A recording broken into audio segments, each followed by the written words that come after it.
Hi hello నమస్తే, నేను మీ Gopi. Welcome back to Red TV. ఈరోజు మనం వచ్చేసి ఎల్బీ స్టేడియంలో హైకోర్టు అడ్వకేట్ ప్రశాంత్ గారితో ఉన్నాం. సార్ నమస్తే. సార్ నమస్తే గోపి గారు. నమస్తే సార్. ఈరోజు చూసాము ఇప్పుడే ఉండవల్లి అరుణ్ కుమార్ గారు ఒక వ్యాఖ్య చేశారు. ఏంటంటే అది జైలుకి వెళ్ళిన ప్రతి ఒక్కరూ గెలుస్తున్నారు.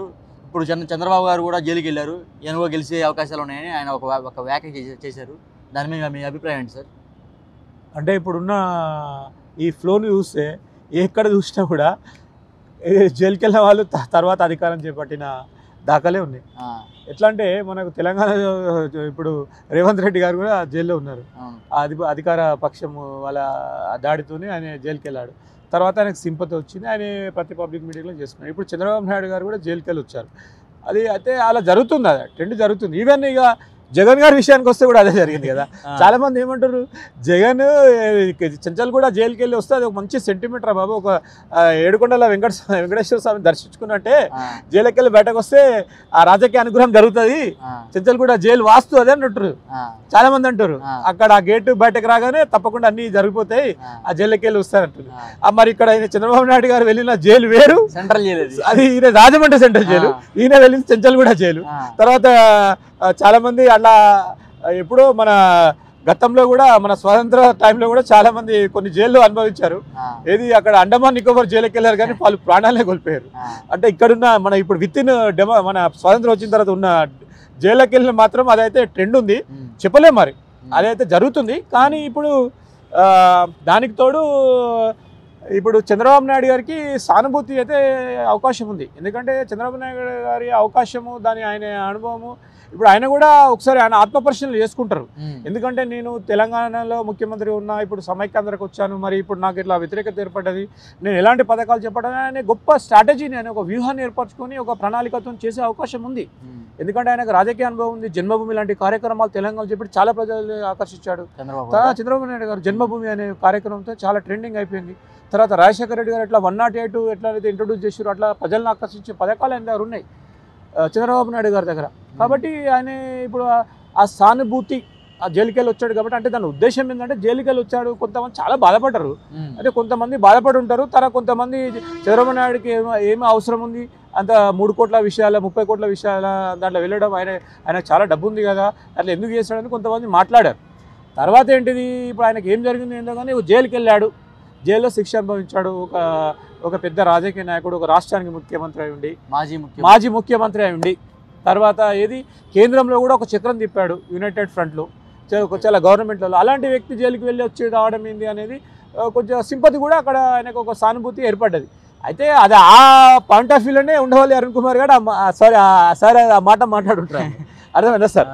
అరుణ్ కుమార్ గారు చెప్పింది ఏంటంటే ఆ సింపతి ఉంటుంది, ఆయన సానుభూతి ఉంటుంది. చంద్రబాబు నాయుడు గారికి సానుభూతితో ఓట్లు పడే అవకాశం ఉంది.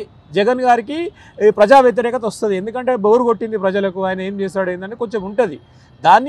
దానికి ఇది తోడయి ఆయన గెలిచే అవకాశం ఉందని అరుణ్ కుమార్ గారి అనాలిసిస్. అంటే ఇప్పుడు మీరు చెప్పిన ప్రకారం ఎలా ఉందంటే జైలుకి పోతే సీఎం అయిపోవచ్చు, అట్లా ఉండదండి.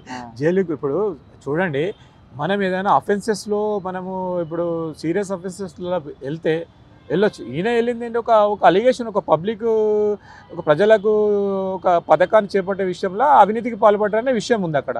కానీ ఎప్పుడైనా క్రిమినల్ అఫెన్సెస్, ఆయన ఒక 100 మందిని మర్డర్ చేయించాడు, లేకపోతే ఊరిని తగలబెట్టేస్తాడు, అలాంటి కేసులు అయితే ఆయనకు సానుభూతి రాదు. సరే ఆయన ఎందుకు చేస్తాడు, ఏం చేస్తాడు అనేది ఉంది. కానీ మేజర్ క్రిమినల్ అఫెన్సెస్ వెళ్తే తప్పకుండా ఆయన శిక్ష అయ్యే అవకాశం ఉంది. ఎకనామికల్ అఫెన్సెస్లో ఈజ్ బీన్ అరెస్టెడ్, అంతే కదండి. అయితే దానికి ఈయన ఇప్పుడు జగన్ కూడా అదే. ఎందుకు ఆయనకు ఆస్తులకు మించి ఆయనకు మించిన ఆస్తులు ఎక్కువ వచ్చినాయి, లెక్కలేని ఆస్తులు ఉన్నాయి ఆయనకు అన్న విషయం మీద జైలుకి వెళ్ళాడు. ఇప్పుడు చంద్రబాబు నాయుడు గారు వెళ్ళింది కూడా అదే, రేవంత్ రెడ్డి గారు వెళ్ళింది కూడా డబ్బుల విషయంలోనే, డబ్బులు ఇచ్చారని. కాబట్టి ఈ విషయాలలో ప్రజలకు కొంచెం సానుభూతి అవుతుంది, ఏర్పడుతుంది. అయితే నిజంగా ప్రూవ్ అయిపోయి వేరే విషయంలో వాళ్ళు ఎక్కడైనా చంపేశారు, మర్డర్ చేశారు, మానభంగాలు చేశారు, హీనియస్ అఫెన్సెస్ చేశారంటే ప్రజలు వాళ్ళు సహించరు. వాళ్ళకు ఎన్నికల వాళ్ళు నిలబడితే నిజమైన గుణపాఠం చెప్తారు. ఇప్పుడు చంద్రబాబు నాయుడు విషయంలో అలాంటి సమస్య లేదు, అలాంటి అభిప్రాయం ప్రజల్లో ఉండదనేది నా భావన. అంటే ఇప్పుడు పవన్ కళ్యాణ్ గారు కూడా జైలుకి వెళ్ళాలి మీరు చెప్పేది అయితే సార్ పవన్ కళ్యాణ్ గారు ఎందుకు వెళ్తారు? పవన్ కళ్యాణ్ గారు వెళ్తారంటే పవన్ కళ్యాణ్ మీద ఏంటంటే అది పాత చింతకాయ పచ్చడిలాగా ఎన్నో పెళ్లిళ్ళు చేసుకున్నాడు, 3 పెళ్లిళ్ళు చేసుకున్నాడు, 4 పెళ్లిళ్ళు చేసుకున్నారు అంటున్నారు. అంటే ఆయన లీగల్గా చేసుకున్నాడు కదా, ఆయనకు చట్టం తెలుసు. అంటే నేనేమన్నా అండి సార్, ఇప్పుడు చంద్రబాబు గారు జైలుకి వెళ్ళారు సీఎం కావడానికి. ఏది అరుణ్ కుమార్ గారు చెప్పిన దాని ప్రకారం చెప్తున్నా, చంద్రబాబు గారు జైలుకి వెళ్ళారు సీఎం కావడానికి, జగన్ గారు జైలుకి వెళ్ళారు సీఎం కావడానికి, రేవంత్ గారు సేమ్ అలాగనే పవన్ కళ్యాణ్ గారు కూడా జైలుకి వెళ్తే సీఎం అయ్యే అవకాశాలు ఉంటాయి కదా. వాళ్ళు అనుకొని ఒక చిన్నపిల్లల ఆట ఆడుకొని జైలుకి పోలేరు. అదే ఒక పరిస్థితుల్లో బట్టి వాళ్ళు జైలుకి వెళ్ళారు. ఇట్లా అనుకొని జైలుకి వెళ్ళే అవకాశం లేదు. అయితే ఇప్పుడు పవన్ కళ్యాణ్ గారికి కూడా చాలా ఆస్తులు ఉన్నాయని తెలుసు. ఆయన ఇంటర్నేషనల్ ఫిగర్ అయిపోయారు. ఆయనకు అన్ని విధాలుగా ఆయన ఉన్నారు. అయితే ఆయనకి ఎక్కడున్నాయి? ఆయన ఏమంటారు, నేను ఒక్కరోజు ఒక నెల గట్టి కష్టపడితే 200 కోట్లు 500 కోట్లు సంవత్సరానికి 1000 కోట్లు సంపాదించగలుగుతా, ఒక ఫిలిం స్టార్ లాగా నాకు అంత రెమ్యూనరేషన్ ఇస్తారు అని చెప్తున్నారు ఆయన. మీరు అబ్జర్వ్ చేస్తారు. ఆయనకు ఇప్పుడు ఆయన ఏ విధంగా పోతారు? ఆయనకు ఒక సోర్సెస్ ఉన్నాయి కదా. ఇప్పుడు మనకు తెలుసు next richest source of income film industry అని ఉంది. మొన్న ప్రభాస్ గారు కొన్ని 50 కోట్ల రూపాయలు రామ మందిర ఈవెంట్లో ఆయన 50 కోట్ల రూపాయలు భోజనానికి ఇచ్చాడంట. 100 కోట్లు 50 కోట్లు ఇచ్చాడట. అంటే ఫిలిం స్టార్స్ కాదు. పవన్ కళ్యాణ్ గారు కూడా ఒక ట్రెండ్ సెట్టింగ్ యాక్టరు. ఆయనకు సినిమాలో వెళ్ళా కూడా ఆయన సినిమా ఒక 500 కోట్లు మీద అరౌండ్ 1000 కోట్లలో ఉంటుంది. అయితే ఆయనకు అవకాశం ఉంటుంది. ఆయన జైలుకు వెళ్ళే అవకాశం అనేది ఆయన చెప్పలేము. ఆయన ఒక ముఖ్యమంత్రి పదవి చేపట్టి వీళ్ళందరికీ ఏంది, పవన్ కళ్యాణ్ గారు ఇంతవరకు ముఖ్యమంత్రి కాలేదు. జగన్ గారు తర్వాత జైలుకి వెళ్తే ఆయనకు అవకాశం వచ్చింది, ఆయన ప్రూవ్ చేసుకున్నారు. జగన్ గారు ఒక కారణం జన్మడానికి ప్రూవ్ చేసుకున్నారు, ఎందుకంటే జైలుకి వచ్చి ముఖ్యమంత్రి అయ్యారు. చంద్రబాబు నాయుడు గారు ముఖ్యమంత్రి అయిన తర్వాత జైలుకి వెళ్ళారు. తర్వాత ఆయనకు సెకండ్ ఇన్నింగ్ స్టార్ట్ అవుతుంది. ఆ సెకండ్ ఇన్నింగ్ స్టార్ట్ అవుతున్న దాంట్లో ఆయనకు కూడా సానుభూతి వచ్చే అవకాశం ఉంది చంద్రబాబు నాయుడు గారు. మళ్ళీ ఎందుకంటే ప్రజలు కూడా సెకండ్ టర్మ్ వేరే కొత్త అని అనుకుందాము.